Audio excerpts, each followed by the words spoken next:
కార్యక్రమానికి స్వాగతం. కొందరు ఎక్కువ మోతాదులో ఇంటికి కావాల్సినటువంటి వస్తువులు సామాను తెచ్చుకుంటూ ఉంటారు. అంటే అది కొన్ని విషయాల్లో పర్వాలేదండి. ముఖ్యంగా ఆహార పదార్థాల్లో చూసుకుంటే ఎక్సెసివ్ అమౌంట్ మనం తెచ్చుకున్నప్పుడు ఏంటి అంటే పురుగు పడే అవకాశం ఉంటుంది. అది రకరకాల సీజన్స్ బట్టి పురుగు తొందరగా పడుతూ ఉంటుంది, కొన్నిటికి లేటుగా పడుతూ ఉంటుంది. కానీ పట్టడం మాత్రం 100%. ముఖ్యంగా బియ్యము, కందిపప్పు, తర్వాత కొన్ని పదార్థాలు ఏంటి అంటే మనం సరిగ్గా వాష్ చేయకపోయినా కూడా పడుతూ ఉంటాయి. అయితే ఫైనల్ గా అంటే ఏం చెప్పాలనుకున్నాను అంటే దీని ద్వారా ఎక్కువ మోతాదులో ఏది తెచ్చుకోనక్కర్లేదు. ఎందుకంటే అన్ని షాపులు మన పక్కనే ఉంటాయి, మన బయటికి వెళ్ళే ఫెసిలిటీస్ కూడా మనకు చాలా ఉంటాయి. సో ఓవర్గా తెచ్చేసుకొని ఓవర్గా ఫుడ్ని వేస్టేజ్ చేయకుండా, అది కూరగాయలైనా వేరే ఇతర సామాన్లైనా ఏదైనా సరే మనం మితంగా తెచ్చుకోవాలి, వేస్టేజ్ చేయకూడదు. తద్వారా ఏంటి అంటే డబ్బు కూడా ఆదా అవుతుంది. అంతే కదండి. మరి ఈ రోజు ఈ చక్కటి మాటతో ఒక మంచి కోట్తో స్టార్ట్ చేసేసాం కాబట్టి వంటలు కూడా మనం ఈ రోజు మన అమృతంలో అలాగే ఉంటాయి. ఏంటో తెలుసా? ఫస్ట్ వంట పేరు సాబుదానా కిచిడి సూప్. సాధారణ కిచిడి అంటే ఏంటి? మామూలు కిచిడి అంటే పొంగల్లాగా మనం ఒక ముద్దలాగా చక్కగా పిల్లలకు చాలా హాయిగా ఉండే విధంగా మనం కిచిడి తయారు చేసుకుంటాం. అది కూడా మనం సాబుదానాతో తయారు చేస్తున్నాం. అది కూడా ఎలా చేస్తున్నాము? కొంచెం సూపీగా చేస్తున్నాం అన్నమాట. తెలుసుకుందాం. మీ క్వశ్చన్స్ కి నేను ఆన్సర్స్ అన్ని ఇస్తాను. ముందుగా సాబుదానా కిచిడి సూప్ తయారు చేసుకోవడానికి కావాల్సిన పదార్థాలు ఏంటో చూసేద్దాం. సాబుదానా కిచిడి సూప్ తయారు చేసుకోవడానికి కావాల్సిన పదార్థాలు: నానబెట్టిన సాబుదానా 1 కప్పు, నెయ్యి 4 టేబుల్ స్పూన్లు, పల్లీలు 1 కప్పు, ఉడికించిన బంగాళదుంపలు 3, జీలకర్ర 1 టేబుల్ స్పూన్, కరివేపాకు కొద్దిగా, పచ్చిమిర్చి 4, అల్లం ముక్కలు 1 టేబుల్ స్పూన్, టొమాటో ముక్కలు 1/2 కప్పు, నల్లుప్పు కొద్దిగా, మిరియాలు 1 టేబుల్ స్పూన్, కొత్తిమీర కొద్దిగా. సాబుదానా కిచిడి సూప్ తయారు చేసుకోవడానికి కావాల్సిన పదార్థాలన్నీ కూడా రెడీగా ఉన్నాయి. మనం సాబుదానా ముందుగానే నానబెట్టామండి. సాబుదానా ఒక 4 hours నానబెడితే సరిపోతుంది. కొంతమంది ఓవర్ నైట్ కూడా నానబెడుతూ ఉంటారు, అది కూడా పర్వాలేదు. ఓకే, అయితే ఇప్పుడు మనం సాబుదానా నానబెట్టుకున్నాము, బంగాళదుంపలు ఉడికించుకొని మరీ చిన్న ముక్కలుగా కాకుండా కొంచెం పెద్ద పీసెస్గా కట్ చేసుకొని రెడీగా పెట్టుకున్నాం. అయితే ఇక్కడ మనకు సాబుదానా గురించి మనం మాట్లాడుకోవాలి. సాబుదానా ఎప్పుడైనా కూడా ఫస్ట్ మనకు గుర్తొచ్చేది ఏంటి అంటే ఉప్మా చాలా బాగుంటుంది, సాబుదానాతో పాయసం చాలా బాగుంటుంది. తర్వాత సాబుదానా సాధారణంగా మనకు పొట్ట అప్సెట్ అయినప్పుడు, మనకి మోషన్స్ అయినప్పుడు, డయేరియాలు ఇలాంటివి అయినప్పుడు మంచి తక్షణ శక్తి కోసం మనం బేసిక్గా ఎక్కువ శాతం ఏంటి అంటే సాబుదానా జావ తాగుతూ ఉంటాం. అది పిల్లల నుంచి పెద్దవాళ్ళ దాకా ఎప్పుడైనా కూడా వెన్నెవర్ ద స్టమక్ ఈజ్ అప్సెట్ మనం వెంటనే సాబుదానా ప్రిఫర్ చేస్తూ ఉంటాం. అలాగే మనం విటమిన్స్ గురించి మాట్లాడుకుంటే సాబుదానాలో అధికంగా కాల్షియం ఉంటుంది, మెగ్నీషియం ఉంటుంది, ఐరన్ ఉంటుంది, జింక్ ఉంటుంది. అన్నిటికన్నా ముఖ్యంగా బోన్స్ ని స్ట్రెంథెన్ చేసే విషయంలో, బోన్స్ ని దృఢంగా ఉంచే విషయంలో చాలా బాగా హెల్ప్ చేస్తుంది. అందుకే పిల్లలకు కూడా సాబుదానా ఉప్మా పెట్టండి, సాబుదానాతో పాయసం చేయండి అని చెప్తూ ఉంటారు. పర్వాలేదండి, అంటే ఇంట్లో మనం చేసే పాయసాల్లో ఉండేటువంటి షుగర్ వాళ్ళకి ఇవ్వడం వల్ల ఎటువంటి ఇబ్బంది లేదు. ఎందుకంటే మినిమం షుగర్స్ వాళ్ళకి అవసరం వాళ్ళ ఒంటికి. మనం కూడా అంత మన షుగర్స్ పెరిగాం కదా, అంటే మనం చాలా ఎక్కువగా తినేసాము అవేర్నెస్ లేక. ఇప్పుడు అవేర్నెస్ ఉంది కాబట్టి చూసుకొని తినాలి, అంతకన్నా ఏం లేదు. సో బయట ఆర్టిఫిషియల్ గా ఉండేటువంటి షుగర్స్ కన్నా కూడా మనం ఇంట్లో చేసేటువంటి పాయసము ఇటువంటి వాటిలో వేసే షుగర్ హ్యాపీగా పెట్టచ్చు పిల్లలకి. ఎందుకు కుంభాలు తినేరు కదా, మహా అంటే 2 కప్పులు తింటారేమో. అలా వాళ్ళకి బోన్స్ కి చాలా హెల్ప్ చేస్తుంది. బోన్స్ కి ఎప్పుడైతే హెల్ప్ చేస్తుందో అప్పుడు ఆర్థరైటిస్ ఇటువంటి ప్రాబ్లమ్స్ రాకుండా ఉంటాయన్నమాట. సో బోన్స్ కి సంబంధించి మనకు సాబుదానా సూపర్ ఫుడ్ అని చెప్పొచ్చండి. సో ఒకవేళ మీకు బోన్స్ ఇబ్బంది ఉంటే గనక, మీరు ఎప్పుడైనా లోగా ఫీల్ అవుతుంటే గనక 100% ఈ సాబుదానా ఈ కిచిడి సూప్ తయారు చేసుకోండి, చాలా చాలా బాగుంటుంది. ఓకే, సో మనము కావాల్సిన పదార్థాలన్నీ కూడా రెడీగా పెట్టేసుకున్నాం కాబట్టి ఇక స్టవ్ వెలిగించేసుకుందాం.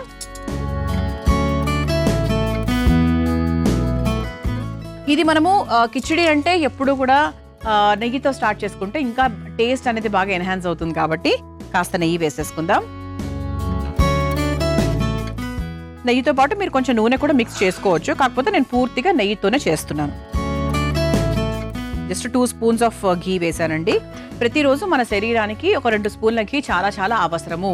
సో మీరు అంటే నెయ్యి తిన్న వెంటనే మీరు చాలా లావ్ అయిపోతారు, ఫ్యాట్ వచ్చేస్తుంది అది ఇది అని అసలు అనుకోకండి. ఎక్కువ తింటే ఏదైనా వస్తుంది 100%. ఓకే, సో అందుకే ఏంటంటే 1 లేదా 2 స్పూన్ల నెయ్యి 100% మన శరీరానికి కావాలి. నెయ్యి, నూనె అంటే ఎలాగో ఏదో ఒక రూపంలో వెళ్తూనే ఉంటుంది అనుకోండి, నెయ్యి అయితే కంపల్సరీ కావాలి. ఓకే, ఫస్ట్ మనం కాస్త జీలకర్ర వేసేసుకుందాం. తర్వాత అల్లం ముక్కలు వేసేసుకుందాం. ఘాటుకు తగ్గట్టుగా చూసుకొని వేసుకోండి. లేదా మీరు పచ్చిమిర్చి అల్లం పేస్ట్ వేసుకుంటా అన్నా కూడా వేసుకోవచ్చు. అంటే కొంతమంది పిల్లలకి ఏంటి అంటే ముక్కలు అలా రావడం ఇష్టం ఉంటుంది మధ్యలో. మా అబ్బాయికి అయితే నచ్చదు. సో అందుకే ఏంటి అంటే మన ఇంట్లో వాళ్ళకి తగ్గట్టుగా కూడా మనం మార్పులు చేర్పులు చేసుకుంటూ ఉండాలి 100%. అలా అని చెప్పి ఆ పదార్థాన్ని వదిలేయకూడదు, అది కూడా ఇంపార్టెంట్. ఆ తర్వాత పచ్చిమిరపకాయలు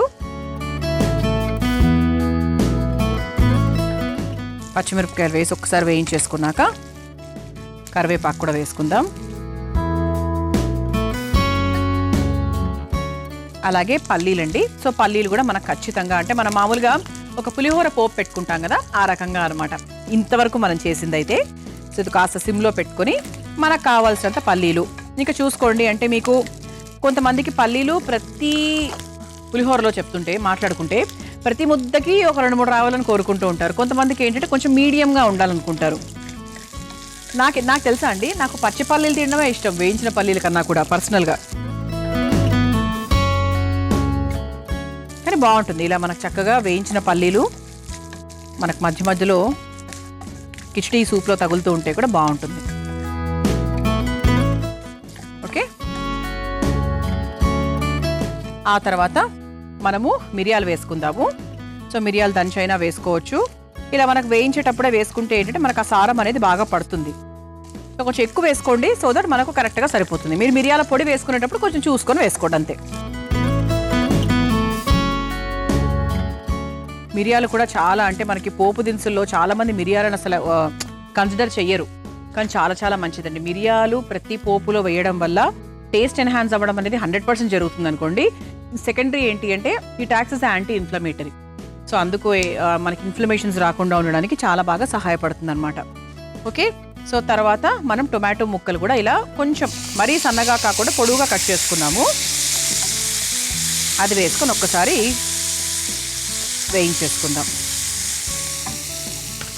ఆ తర్వాత మనం ముందుగా ఉడికించుకొని పెట్టుకున్నటువంటి బంగాళదుంపలు ఏవైతే ఉన్నాయో అవి ఇదిగోండి ముందుగానే ఉడికించుకొని పెట్టుకున్నాం కదా. సైజ్ చూడండి ఎలా ఉన్నాయో, అంటే ఈ సైజులో కట్ చేసుకున్నాం. మరీ చిన్నగా కాకుండా మరీ పెద్ద సైజులో కాకుండా మీడియం సైజులో ఇలా మీరు కట్ చేసుకోవచ్చు అనమాట.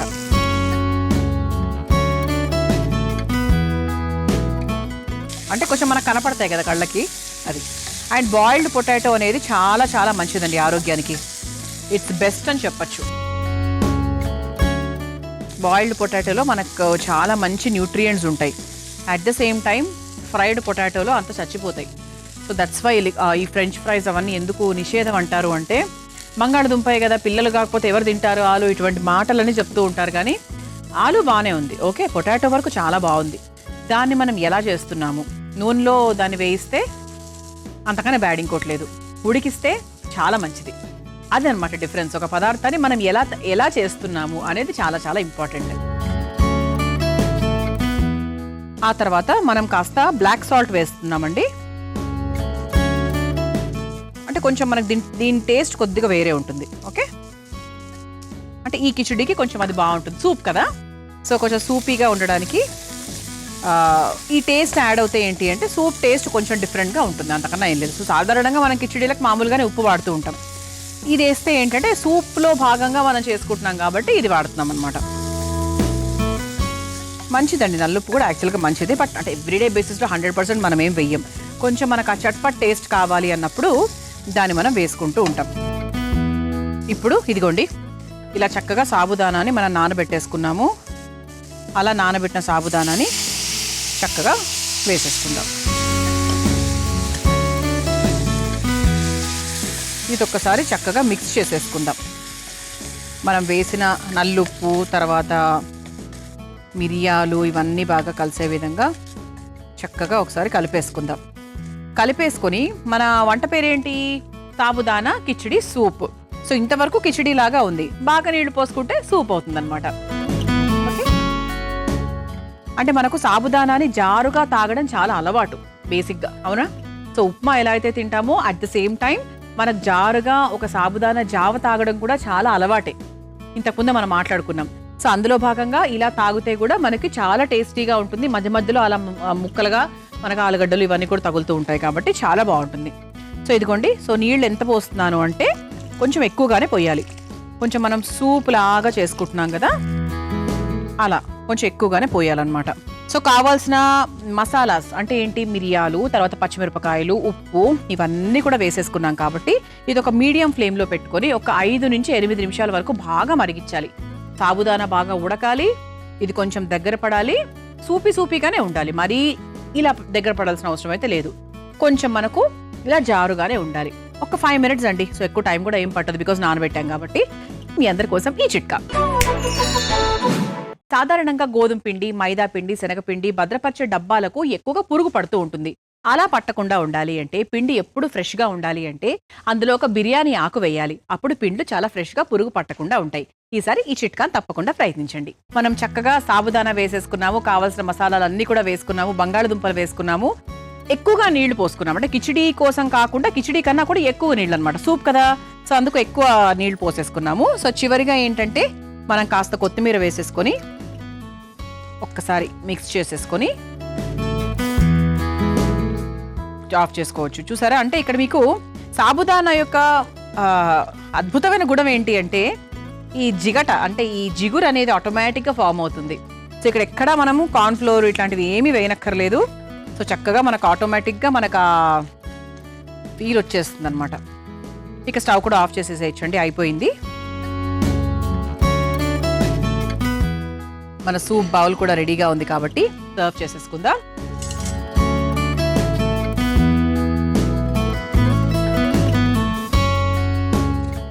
కాకపోతే ఇది వేడివేడిగానే తినాలండి, ఎందుకంటే ఎప్పుడు కూడా దగ్గర పడిపోయే అవకాశం ఉంటుంది. సో మరీ దగ్గర పడిపోతే ఏంటంటే కొంచెం మనకు గట్టిగా అయిపోతుంది కదా, సో అలా కాకుండా అంటే ఈ టెంపరేచర్లోనే, అంటే ఇంతటే కొంచెం ఉప్పు అని ఊదుకొని తింటే సో చక్కగా బాగుంటుంది అనమాట. సూపీగా చాలా చాలా కమ్మగా ఉంటుంది. సాబుదానా ఎప్పుడూ కూడా చాలా చాలా కమ్మగా ఉండేటువంటి పదార్థం. మరి మీరు కూడా సాబుదానా కిచిడీ సూప్ తయారు చేసుకోవాలనుకుంటున్నారా? అయితే కావాల్సిన పదార్థాలు తయారు చేసుకునే విధానం మరొకసారి చూసేయండి. సాబుదానా కిచిడీ సూప్ తయారు చేసుకోవడానికి కావాల్సిన పదార్థాలు: నానబెట్టిన సాబుదానా 1 కప్పు, నెయ్యి 4 టేబుల్ స్పూన్లు, పల్లీలు 1 కప్పు, ఉడికించిన బంగాళదుంపలు 3, జీలకర్ర 1 టేబుల్ స్పూన్, కరివేపాకు కొద్దిగా, పచ్చిమిర్చి 4, అల్లం ముక్కలు 1 టేబుల్ స్పూన్, టొమాటో ముక్కలు 1/2 కప్పు, నల్లుప్పు కొద్దిగా, మిరియాలు 1 టేబుల్ స్పూన్, కొత్తిమీర కొద్దిగా. సాబుదానా కిచిడీ సూప్ తయారు చేసుకునే విధానం: ముందుగా స్టవ్ వెలిగించి బాండీలో నెయ్యి వేసి కరిగాక అందులో జీలకర్ర, అల్లం ముక్కలు, పచ్చిమిర్చి, కరివేపాకు, పల్లీలు, మిరియాలు, టొమాటో ముక్కలు, ఉడికించిన బంగాళదుంపలు వేసి వేయించుకోవాలి. తర్వాత అందులో కాస్త నల్లుప్పు, నానబెట్టుకున్న సగ్గుబియ్యం వేసి కాస్త నీళ్లు పోసి దగ్గర పడేంత వరకు మగ్గించుకోవాలి. చివరిగా కాస్త కొత్తిమీరను వేసి కలిపి ఒక సర్వింగ్ బౌల్లోకి తీసుకుని సర్వ్ చేసుకుంటే సాబుదానా కిచిడీ సూప్ రెడీ.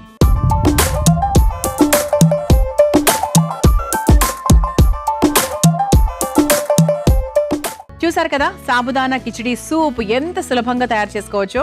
రుచి చూసి ఎలా ఉందో చెప్తాను.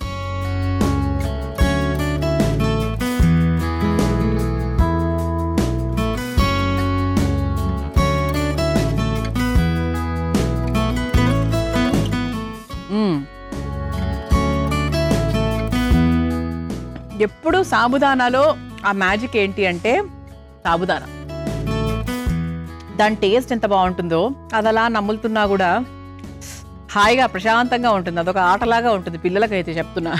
చాలా బాగుందండి, చాలా చాలా బాగుంది. నాకే నల్లుప్పు తెలియక కొంచెం తక్కువ వేసినట్టున్నాను. ఇంకొంచెం అంటే అఫ్ కోర్స్ మన సూప్కి పైనుంచి వేసుకోవచ్చు. టేబుల్ సాల్ట్ యాక్చువల్గా వేరే వాటికి వేసుకోకూడదు, కానీ సూప్లో మాత్రం మనకు అది మినహాయింపులు ఉంటాయి. అంటే పెప్పర్ పౌడరు, సాల్ట్ అనేది మనం పైనుంచి కాస్త యాడ్ ఆన్స్ చేసుకోవచ్చు. చాలా చాలా బాగుందండి, చాలా టేస్టీగా ఉంది, ఆరోగ్యకరం కూడా. ట్రై చేయండి. ఇక నెక్స్ట్ వంటలోకి వెళ్ళిపోదామా? నేను తయారు చేయబోయే రెండో వంట పేరు ఆమ్లా మురబ్బా. సాధారణంగా మనకు ఒక అప్పట్లో, అంటే ఇప్పుడు కూడా అక్కడక్కడ మనకు కనిపిస్తూ ఉంటాయి, అల్లం మురబ్బా అని అమ్ముతూ ఉంటారు. అదే అల్లంతో చేసేది. అలా కాకుండా అంటే కొంచెం ఉసిరికాయ, అంటే ఆమ్లా అంటే ఏంటి, ఉసిరికాయ. సో ఈ ఉసిరికాయతో మనం ఒక మురబ్బా తయారు చేయబోతున్నాం. దాన్ని మనం ఆమ్లా మురబ్బా అంటున్నాం. మరి ముందుగా కావాల్సిన పదార్థాలు ఏంటో చూసేద్దాం. ఆమ్లా మురబ్బా తయారు చేసుకోవడానికి కావాల్సిన పదార్థాలు: ఉసిరికాయలు 7, బ్రౌన్ షుగర్ 1 కప్పు, నల్లుప్పు కొద్దిగా, ఉప్పు తగినంత, కారం చిటికెడు, సోంపు 2 టేబుల్ స్పూన్లు, మెంతులు 1 టేబుల్ స్పూన్, జీడిపప్పు కొద్దిగా, పసుపు చిటికెడు, కలోంజీ 1/2 టేబుల్ స్పూన్. ఆమ్లా మురబ్బా తయారు చేసుకోవడానికి కావాల్సిన పదార్థాలన్నీ కూడా రెడీగా ఉన్నాయి. దీనికోసం మనం ఆమ్లా అంటే మామూలుగా ఉసిరికాయ తీసుకున్నామండి. అయితే ఇప్పుడు మనకి ఉసిరికాయ గురించి చెప్పాలి అంటే అందరికీ తెలిసిందే, మంచి ఇమ్యూనిటీ బూస్టరు, విటమిన్ సి ఎక్కువగా ఉంటుంది, రోగనిరోధక శక్తి చాలా బాగా మెరుగుపడుతుంది. 100% ఏంటంటే ఇది ఒక anti inflammatory, anti bacterial elements ఎక్కువ ఉంటాయి కాబట్టి ఉసిరికాయ అనేది ఆరోగ్యానికి చాలా చాలా మంచిది. అలాగే ఇది లివర్ పనితీరుని, హార్ట్ హెల్త్ కి మంచిది, కొలెస్ట్రాల్ తగ్గిస్తుంది, బరువు తగ్గిస్తుంది, ఓవరాల్ గా రెస్పిరేటరీ సిస్టమ్ ని చాలా బాగా ఇంప్రూవ్ చేస్తుంది. ఇందులో యాంటీ ఆక్సిడెంట్స్ ఎక్కువగా ఉంటాయి కాబట్టి జుట్టుకు, చర్మానికి కూడా చాలా మంచిగా హెల్ప్ చేస్తుంది అనమాట. సో ఓవరాల్ గా ఏంటి అంటే హెల్త్ కి, ఇమ్యూన్ సిస్టమ్ కి, రోగాలు రాకుండా మన శరీరాన్ని కాపాడడానికి ఒక కవచ కుండలల్లా హెల్ప్ చేస్తుందని చెప్పొచ్చు. సో మరి అటువంటి ఉసిరికాయతో మనం అదే ఆమ్లా మురబ్బా అంటున్నాం కదా, దీని పేరు. ఆమ్లా మురబ్బా చేసుకొని పెట్టుకుంటే ఏంటంటే లైక్ ప్రతిరోజు కొంచెం కొంచెం కొంచెం మనం ఒక చిన్న బర్ఫీ లాగా తీసుకున్నట్టయితే మన హెల్త్ కూడా చాలా మంచిది, టేస్ట్ కూడా చాలా బాగుంటుంది.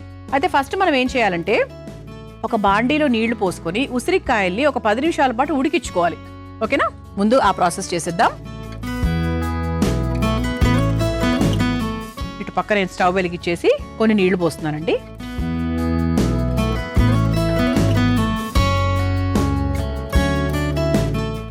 ఉసిరికాయల్ని మనము వాటర్లోకి తీసేసుకొని ఒక 10 నిమిషాల పాటు చక్కగా ఉడికిచ్చేద్దాం. అంటే ఎలా ఉడకాలి అంటే మనకు తొక్క తీయడానికి సులువుగా రావాలి, లోపల నుంచి పిక్క బయటికి రావాలి, తొక్క కూడా తీసేసుకోవాలి. అంతవరకు ఉడికించుకుంటే సరిపోతుంది.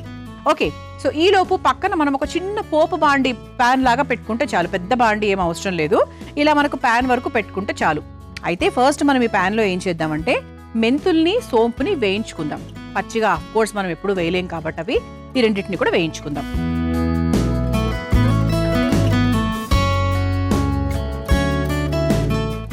సోంపు కూడా మనకి డైజెషన్కి చాలా మంచిది. అంటే ఉసిరికాయ కూడా ఒక రకంగా మనకి ఎక్సలెంట్ డైజెస్టివ్ సిస్టమ్ని ఇంప్రూవ్ చేస్తుంది, గట్ హెల్త్ని ఇంప్రూవ్ చేస్తుంది, మనకి డైజెషన్ కెపాసిటీని ఇంప్రూవ్ చేస్తుంది, ఇన్ఫెక్షన్స్ రాకుండా కాపాడుతుంది. అసలు చాలా బెస్ట్ అండి. అసలు ఉసిరికాయలో ఉన్నంత విటమిన్ సి మీకు ఏ ట్యాబ్లెట్లో కూడా ఉండదు అని చెప్పచ్చు, 100% చెప్పచ్చు. సో ఉసిరికాయ అనేది చాలా మంచి సూపర్ ఫుడ్.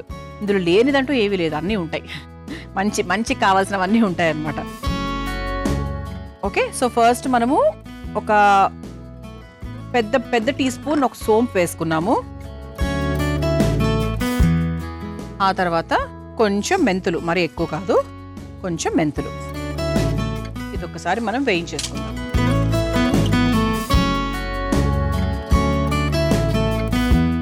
ఇది మనకు లైట్గా వేగుతూ ఉండగా జీడిపప్పును కూడా ఒక్కసారి వేయించేసుకుందాం.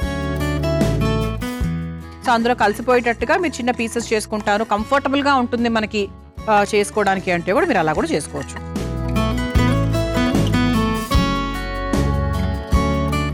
ఇది ఒక్కసారి వేయించేసుకుందాం. చాలా మందికి ఆమ్లా మురబ్బా తినడం ఇష్టం, కానీ చేసుకోవడమే రాదు. ఇది వేగిపోయిందండి. ఆహా, స్మెల్ అయితే బ్రహ్మాండంగా వస్తుంది. ఇంతవరకు సోంపు నేను ఎప్పుడు వేయించలేదు, అంటే మనం మామూలుగా వంటల్లో వేసాం కానీ ఎప్పుడు వేయించుకోలేదు. దీన్ని చక్కగా ఒక కప్లోకి తీసేసుకుందాం.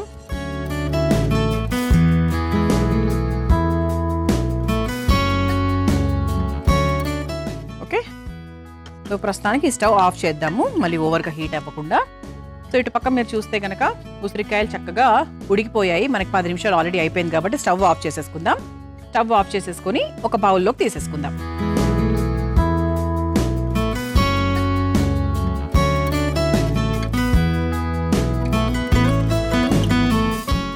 మనకి ఇది కొంచెం మనకు చల్లారాలి అంటే కాస్త చల్ల నీళ్లు మనం పోసుకున్నామంటే తొక్క తీయడానికి తర్వాత మనకి ఈజీగా ఉంటుంది, లోపల పిక్క ఓపెన్ చేయడానికి కూడా.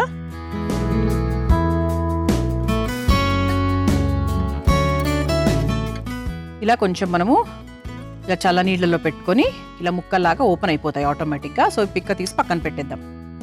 సో ఈ వాటర్లోనే ఉంచేసుకోండి.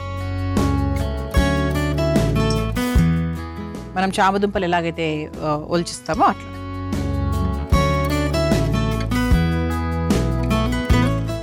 ఉడికిచ్చేసి చక్కగా ఇలా ఓపెన్ చేసేసుకొని పిక్కని బయటికి తీసేసుకోవాలి. ఓకే, ఈ విధంగా మనం అన్ని ఉసిరికాయల్ని ఓపెన్ చేసేసుకొని ఇలా వాటర్లో పెట్టేసుకున్నాం. ఇప్పుడు మరలా ఈ చిన్న ప్యాన్ ఉంది కదా, మనం ఇంతకుముందు మెంతులు వేయించుకున్నాము, మళ్ళీ ఈ స్టవ్ వెలిగించేసుకుందాం. మనకు ఉసిరికాయ ముక్కలు ఇలా రెడీగా ఉన్నాయి. మరోవైపు ప్యాన్ కూడా హీట్ అయిపోయింది కాబట్టి మనం ఇందులో బ్రౌన్ షుగర్ తీసుకుంటున్నామండి. బ్రౌన్ షుగర్ చూడండి ఎంత వేయాలో, ఒక 1/2 కప్ బ్రౌన్ షుగర్ ఫస్ట్ వేసేసి అది కొంచెం మనకు లైట్గా కరిగించుకుందాం. మోస్ట్లీ వేడికే కరిగిపోతుంది, కరగకపోతే ఒక కొంచెం లిటిల్ వాటర్ యాడ్ చేసుకోవచ్చు, బట్ చూద్దాం, అవసరమైతే యాడ్ చేద్దాం, లేకపోతే లేదు.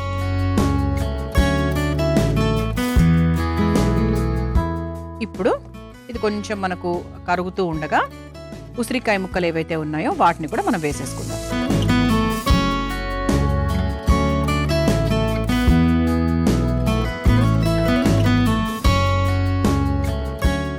దీనిపై నుంచి మనం బ్రౌన్ షుగర్ మళ్ళీ వేసేసుకుందాం. అంటే ఆల్మోస్ట్ ఒక కప్పుడు బ్రౌన్ షుగర్ వాడానండి నేను. ఒక పెద్ద కప్పు ఉసిరికాయలకు ఒక medium size cup brown sugar. ఇది కొంచెం మనకు దగ్గర పడేంత వరకు కలుపుకోవాలి. ఒక చుక్క నీళ్లు పోస్తానండి, ఇది కూడా పాకం కట్టకుండా ఉంటుంది. ఇలా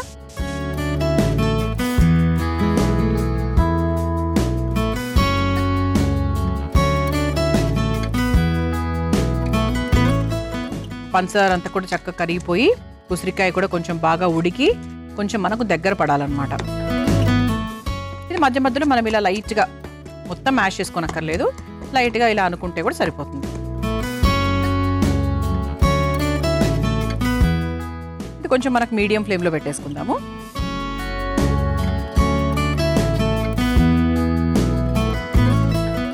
ఓకే, ఇది ఒక 2 నుంచి 3 నిమిషాలండి ఇలా చక్కగా మనకు పంచదారలో బాగా ఉడికించుకోవాలి. మీ అందరి కోసం ఈ చిట్కా.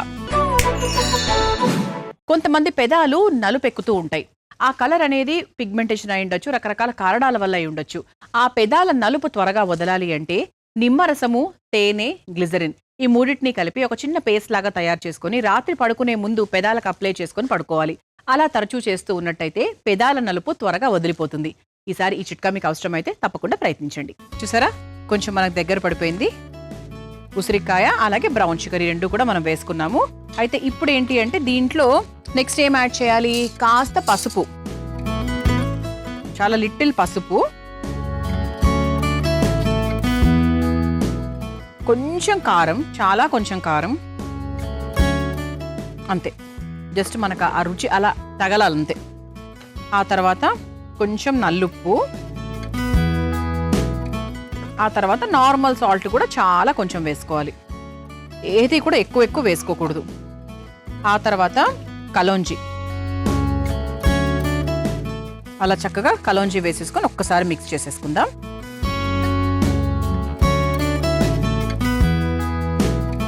ఇది కొంచెం బాగా కలిసిన తర్వాత మనము ముందుగా వేయించుకొని పెట్టుకున్నటువంటి మెంతులు, సోంపు అలాగే జీడిపప్పు దీన్ని కూడా మనం వేసేసుకొని ఒకసారి మిక్స్ చేసేద్దాం.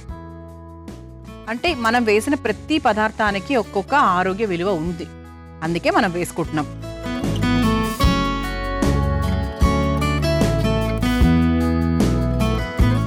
స్మెల్ అయితే చాలా బాగా వస్తుందండి.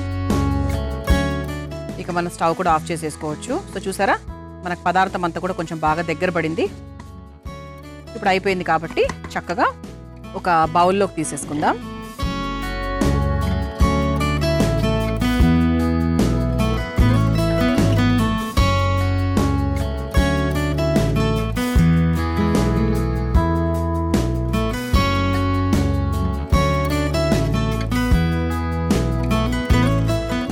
ఒక చక్కటి ఇమ్యూనిటీ బూస్టర్ని రెడీ చేశానన్న మంచి సాటిస్ఫాక్షన్ అయితే ఉందండి నాకు. చల్లారిన తర్వాత ఒక గాజు బాటిల్లో పెట్టేసుకొని ఫ్రిడ్జ్లో పెట్టేసుకొని ప్రతిరోజు 1 లేదా 2 ఒక స్పూన్ నిండా అనుకోవచ్చు, ఒక స్పూను హ్యాపీగా తినేశారంటే ఇంకా ఆరోగ్యానికే ఆరోగ్యం అన్నమాట. సో ఇలా మనకి ఆమ్లా మురబ్బా మీరు తయారు చేసుకోవాలనుకుంటే కావాల్సిన పదార్థాలు తయారు చేసుకునే విధానం మరొకసారి చూసేయండి. ఆమ్లా మురబ్బా తయారు చేసుకోవడానికి కావాల్సిన పదార్థాలు: ఉసిరికాయలు 7, బ్రౌన్ షుగర్ 1 కప్పు, నల్లుప్పు కొద్దిగా, ఉప్పు తగినంత, కారం చిటికెడు, సోంపు 2 టేబుల్ స్పూన్లు, మెంతులు 1 టేబుల్ స్పూన్, జీడిపప్పు కొద్దిగా, పసుపు చిటికెడు, కలోంజీ 1/2 టేబుల్ స్పూన్. ఆమ్లా మురబ్బా తయారు చేసుకునే విధానం: ముందుగా స్టవ్ వెలిగించి బాండీలో నీళ్లు పోసి ఉసిరికాయలు వేసి ఉడికించుకోవాలి. ఇప్పుడు మరో స్టవ్ వెలిగించి పాన్ లో కాస్త సోంపు, మెంతులు, జీడిపప్పును వేసి వేయించుకొని తీసి పక్కన పెట్టుకోవాలి. ఇప్పుడు ఉడికించుకున్న ఉసిరికాయలు తీసి ముక్కలుగా కట్ చేసుకుని గింజలు తీసి పక్కన పెట్టుకోవాలి. తర్వాత మళ్లీ స్టవ్ వెలిగించి పాన్ లో కాస్త బ్రౌన్ షుగర్ వేసి అది కాస్త కరిగిన తర్వాత ఉడికించిన ఉసిరికాయ ముక్కలను కూడా వేసి మళ్లీ వాటిపై బ్రౌన్ షుగర్ వేసి మగ్గించుకోవాలి. తర్వాత అందులో చిటికెడు పసుపు, కారం, నల్లుప్పు, మామూలు ఉప్పు, ఉల్లి గింజలు, వేయించుకున్న మెంతులు, సోంపు, జీడిపప్పును కూడా వేసి కలిపి ఒక సర్వింగ్ బౌల్లోకి తీసుకుని సర్వ్ చేసుకుంటే ఎంతో రుచికరమైన ఆరోగ్యకరమైన ఆమ్లా మురబ్బా రెడీ.